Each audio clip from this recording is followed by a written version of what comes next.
दूसरी तरफ सोगूत शहर के उसी कैद खाने का मंजर दिखाया जाता है जहां कोनूर अल्प पर तरह तरह के जुर्म ढाए जा रहे होते हैं।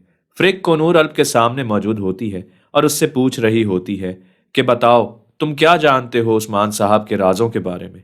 इतने में इस्मान सुल्ताना भी वहां पर आ जाती हैं और फ्रिक से पूछती हैं कि मुझे ये बताओ, कोनूर अल्प ने कुछ बोला है कि नहीं।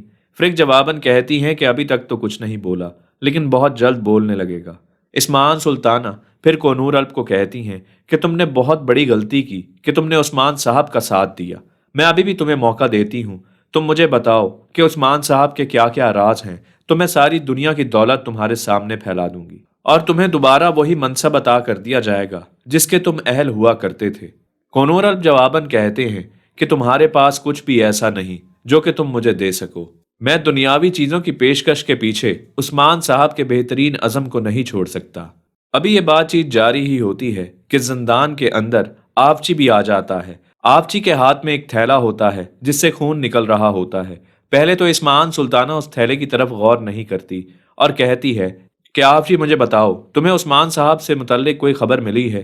फिर इस्मान सुल्ताना की नज़र उसी थैले की तरफ पड़ती है तो वो आवची से कहती है कि इसमें किसका सर कटा हुआ है, इसे अभी फौरन बाहर निकालो। आवची जवाबन कहता है कि बेहतर होगा कि यहाँ पर नहीं, इस थैले को कहीं और खोल देता हूँ। उस्मान सुल्ताना के बार बार कहने की वजह से आवची वहीं पर उस थैले को खोलता है तो उस थैले में उस मंगोल कमांडर समागर का सर होता है। कोनूर अल्प उस सर को देखकर थोड़ा मुस्कुराते हैं और कहते हैं कि जो कोई भी तुम्हारे रास्ते पर चलेगा उसका यही अंजाम होगा।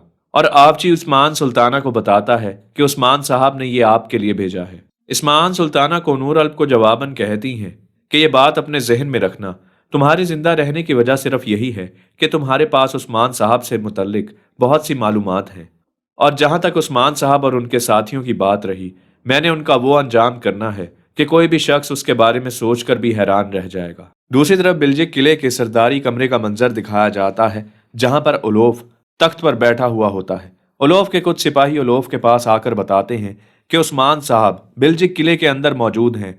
उलोफ कहता है, आखिर ये कैसे हो सकता है। दूसरी तरफ उस्मान साहब और उनके सिपाही बिल्जिक किले में मौजूद तमाम तर काफिरों को कत्ल करते चले जाते हैं। बिल आखिर सरदारी कमरे का दरवाजा खुल जाता है। उलोफ उस्मान साहब को देखकर बहुत हैरान हो जाता है। उस्मान को देखते ही ओलोफ अपना कुल्हाड़ा बाहर निकाल लेता है और कहता है, तुम इस किले में इस अंदाज से दाखिल नहीं हो सकते क्योंकि ये किला मेरा है। उस्मान साहब जवाबन कहते हैं कि मैं तुम्हारी यही गलत फहमी दूर करने के लिए आया हूँ कि ये किला तुम्हारा नहीं है। उस्मान साहब के साथ सल्जूकी सिपाही भी मौजूद होते हैं। ओलोफ सल्जूकी सिपाहियों को देखकर बहुत हैरान होता है कि आखिर ये उस्मान साहब के साथ क्यों मौजूद हैं। फिर उस्मान साहब उसी सल्जूकी कमांडर की तरफ देखते हुए कहते हैं, क्या किसी की अमानत की हिफाजत ऐसे की जाती है। फिर उस्मान साहब अपने हाथ में मौजूद एक खत उस सल्जूकी कमांडर को पकड़ाते हुए उलोफ को कहते हैं कि अब से यह किला मेरी मलकियत है क्योंकि यही सुल्तान अलाउद्दीन का फरमान है। अभी सल्जूकी कमांडर उस खत की तस्दीक कर ही रहा होता है कि उलोफ ये कहने लगता है, इस मर्तबा मुझसे किला लेना इतना आसान नहीं होगा तुम्हारे लिए उस्मान। ये कहते ही वो उस्मान और उसके साथियों पर हमला करने लगता है कि सल्जूकी कमांडर तमाम तर सल्जूकी सिपाहियों को कहता है कि अपने हथियार निकाल लो। वो तमाम तर मौजूद सल्जूकी सिपाही ओलोफ और उसके सिपाहियों को चारों तरफ से घेर लेते हैं और ओलोफ की गर्दन पर तलवारें रख देते हैं। उसके बाद उस्मान साहब ओलोफ से कहते हैं कि ना सिर्फ बिल्जिक किला बल्कि कलूजा हसार और कराचाइसर किला, ये तमाम तर किले दोबारा मेरे पास आ चुके हैं और अब मेरी मलकियत हैं।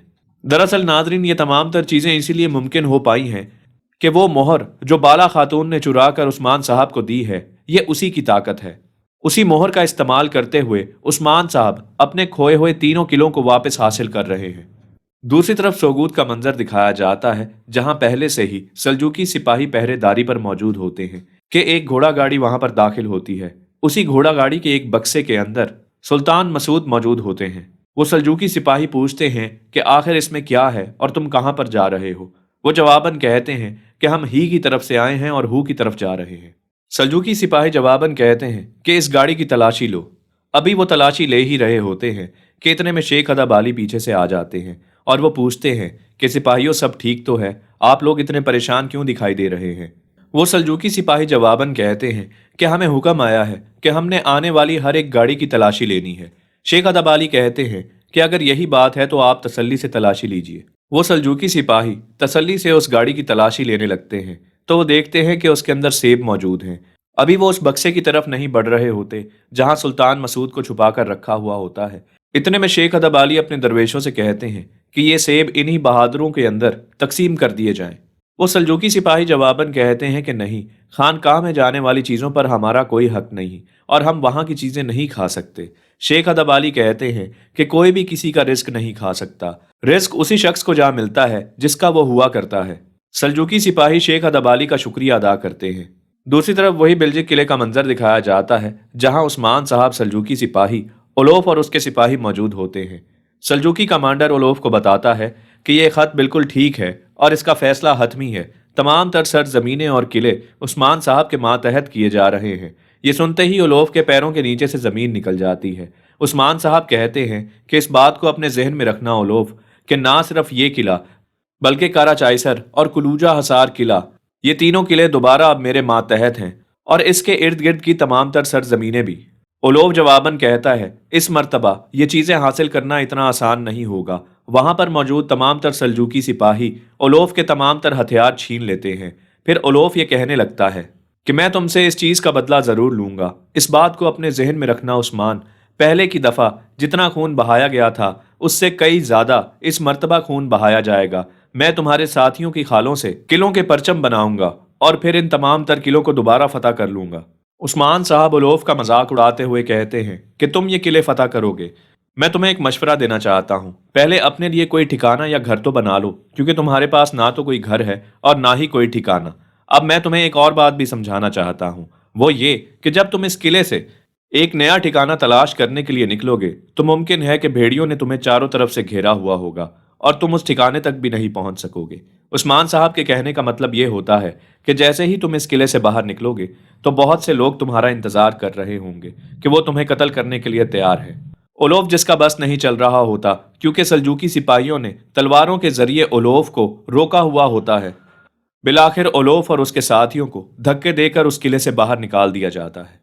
दूसरी तरफ यानी शहर का मंजर दिखाया जाता है जहां फातिमा अपने भाइयों के दरमियान मौजूद होती है और तलवार को उठाने की कोशिश कर रही होती है, लेकिन उससे तलवार नहीं उठाई जा रही होती और इस बात से उसको गुस्सा आ रहा होता है कि मेरे हाथों की कलाइयों में इतनी भी जान नहीं है कि मैं तलवार को उठा सकूं, यानी कि मैं कभी भी जंगजू खवातीन की तरह लड़ाई में हिस्सा नहीं ले पाऊंगी। जबकि उरहान बे और अलाउद्दीन बे भी वहां पर मौजूद होते हैं और वो फातिमा को समझाने की कोशिश कर रहे होते हैं। इतने में कुमराल अब्दाल भी वहां पर आ जाते हैं। नाजरीन, आप लोगों को बताता चलूं, इस चैनल पर हमें एक कॉपीराइट स्ट्राइक का सामना करना पड़ा है और अगर दूसरी कॉपीराइट स्ट्राइक भी आ जाती है तो इस चैनल पर वीडियोस को अपलोड करना तकरीबन नामुमकिन हो जाएगा। मेरी आपसे गुजारिश है कि वीडियो की एंड स्क्रीन पर आपको जिस चैनल का लिंक मिल रहा है आप उस पर जाकर उस चैनल को लाजमी सब्सक्राइब करें, ताकि अगर ऐसा कुछ इस चैनल के साथ हो तो दूसरे चैनल पर आप आने वाली किस्त को आसानी से देख सकें और उस चैनल का लिंक आपको हमारी डिस्क्रिप्शन में भी मिल जाएगा।